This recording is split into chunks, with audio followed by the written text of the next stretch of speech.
Once again, thanks everybody for the awesome comments. I learned a lot more about the different types of foreigners you might meet in Japan. First one that I forgot to mention was the third culture kid.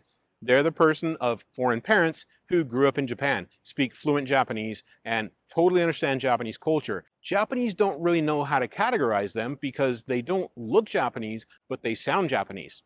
Now there's the foreigner with the main character syndrome. It's all about me. Now it's very tricky because Japanese treat foreigners as an honored guest. And if you go out to karaoke, or as some say, karaoke, you sing one song, everybody goes nuts. They're applauding, they're telling you, you missed your calling, you should have been a professional singer.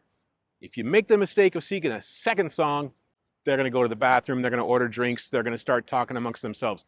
So the key is one song, pass the microphone.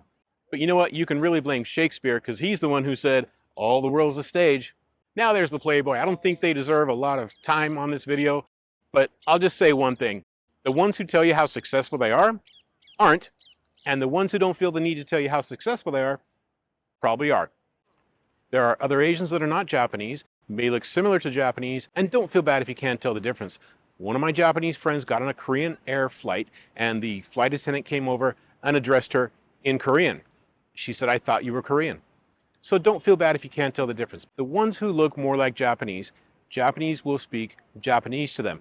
They can actually learn Japanese, become much more fluent, they can learn much faster because people will just speak Japanese to them. Somebody who looks like me, they just assume I don't speak Japanese and they want to speak English to me. So I had a colleague who was from Korea. We went out one night and the server kept speaking to him and ignored me, but I speak Japanese, he doesn't. So I had to order for him. The server would once again look at him. Did you want something to drink? I would answer. I think I really tipped over the server. They didn't know what to think of that situation. There's the military or retired military. I made a reference to them in my other video when I talked about people who live in Yokosuka for 30 years, but still continue to call it Yokosuka. Now, don't get me wrong, I don't mean any disrespect. My grandfather served overseas, wore the uniform in World War II. My uncle also served in Korea during the Korean War. But it's easier to spot the younger American military because they're usually walking around Roppongi in December in a t-shirt. There's the how did I get here foreigner.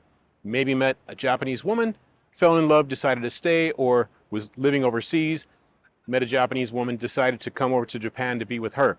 Some of them are wondering, I'm not a weeb, I'm not an otaku, I don't speak Japanese, how did I end up here? Now there's the Beyond Native. They're the people who've got a Japanese passport. They're officially naturalized as a Japanese citizen. And every once in a while I'll see a Caucasian person on X who says, somebody asked me where I'm from, and I turned around and said, I'm Japanese. Well, they have a hard time believing you if you don't look racially Japanese. But yeah, I'll give you props. You're Japanese. And there's the half. That's the person who's half Japanese. And that's not a slur. I just met somebody the other day who introduced herself as half. Now, I didn't know which category to put the half into because Japanese don't really know either. I wouldn't call them half, I'd call them double. 2 languages, 2 cultures, 2 awesome parents. A lot more opportunities when it comes to employment when you're an adult and you speak 2 languages and you have a skill.